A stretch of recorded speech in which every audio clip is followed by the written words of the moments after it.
So we're on to receiving, the third lesson, and anybody can receive. That's great, right? Correct. But explain to me some of the points important points in this lesson. Well, I think receiving from God is hard initially from people. Receiving His Spirit, His grace, it's counterintuitive. It's different than anything else we've ever experienced in our lives. Even as a pastor, I have to work first and then I get paid after that. So I earn the salary, okay? Almost every single system in our whole entire world is set up that way. You do first, you prove it and earn it, and I'm going to give it to you. Well, God has given us this great gift, salvation and sanctification by grace, unmerited favor. It's the type of favor that you could never earn.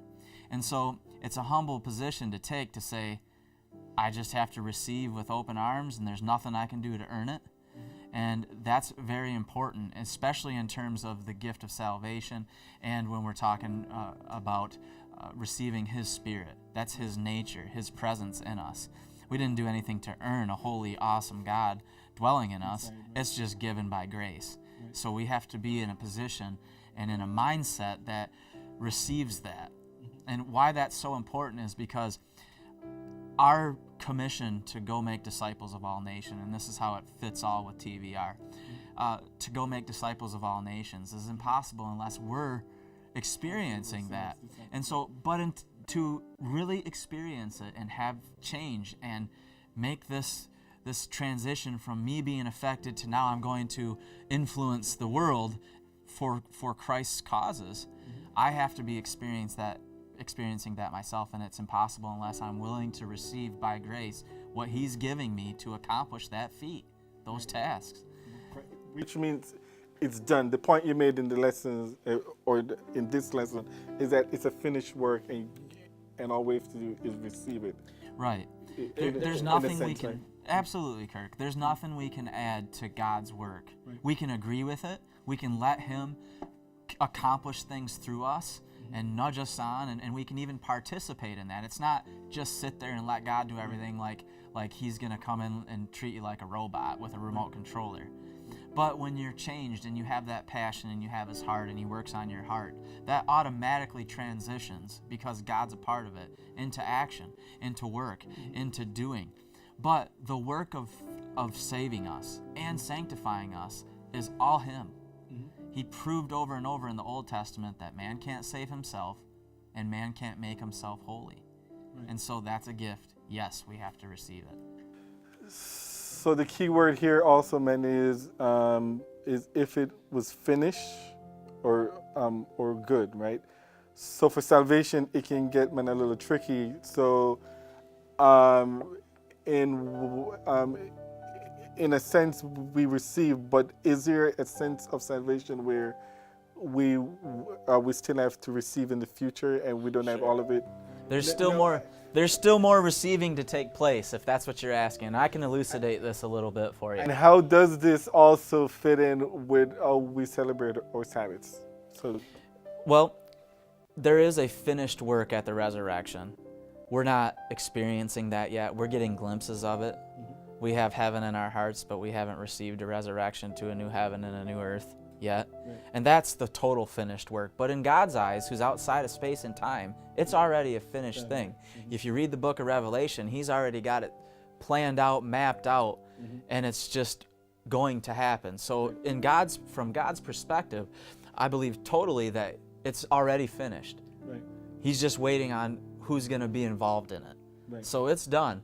We will receive a resurrection, a new body, new spirit, oneness with Him in a whole new way at the resurrection. So we're moving towards that as we are receiving now. Right. It's a part of that whole plan. How it relates to Sabbath celebration, that rest we have in Sabbath, is when you know that God is the one providing and you're just simply receiving, you can rest. Right. You can rest from your attempts to make yourself righteous. And I believe that's what the author of Hebrews was saying when he referred to the Sabbath, and I just want to read it to you really quick. He said it like this. Speaking about the Sabbath, using the Sabbath as a tool to understand salvation, right.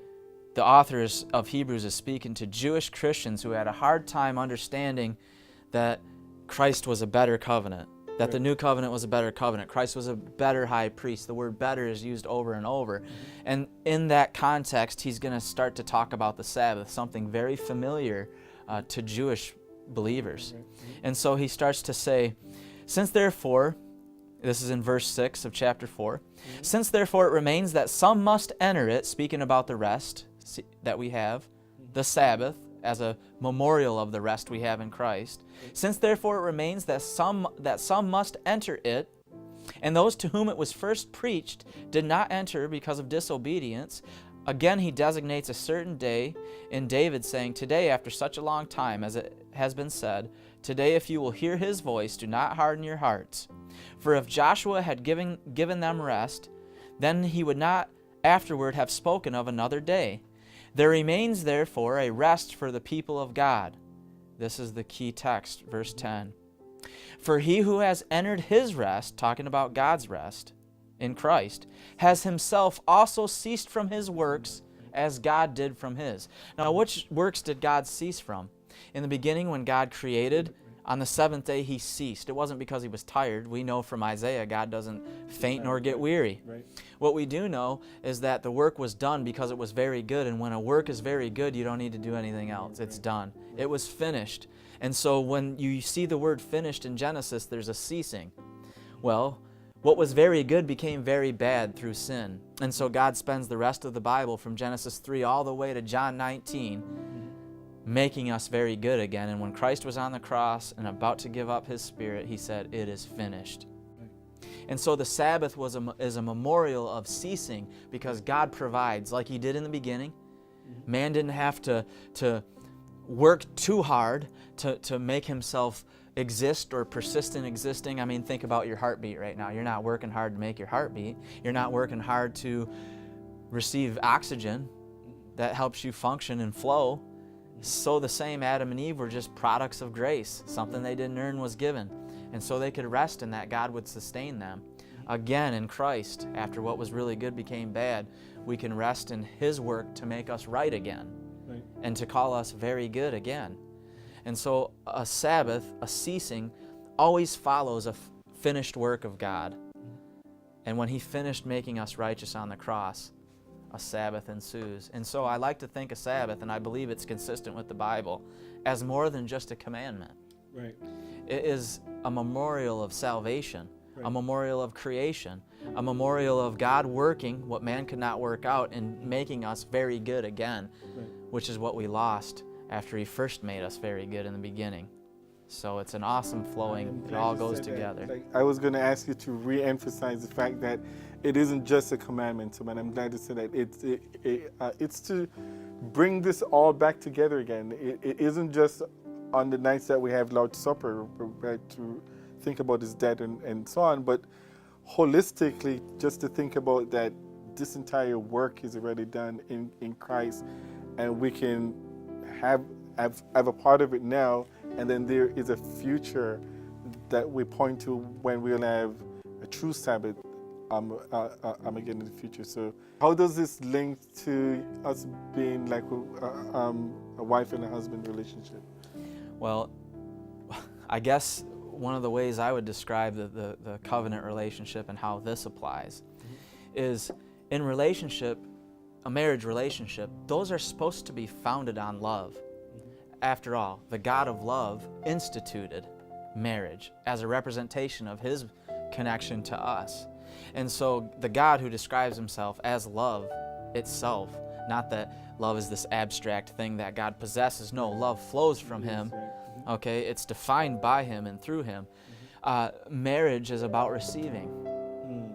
When love reciprocates in a marriage, you're both giving and you're both receiving. You serve one another. When my wife serves me, I have to receive it.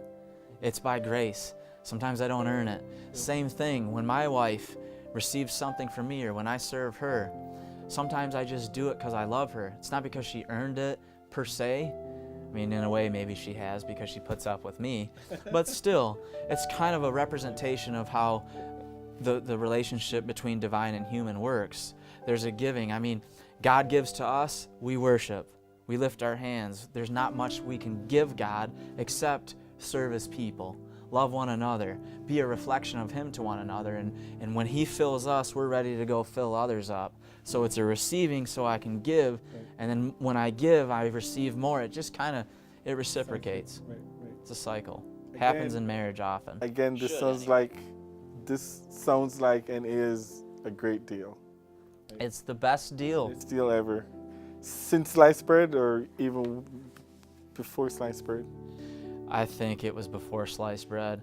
But I think when He Is that instituted the hard-dough new bread? covenant, there might have been sliced bread. So we'll have to do a little research on that. I think one of our commentaries might have that in it. All right, bro. So we're on to the next one, which is about being good brothers.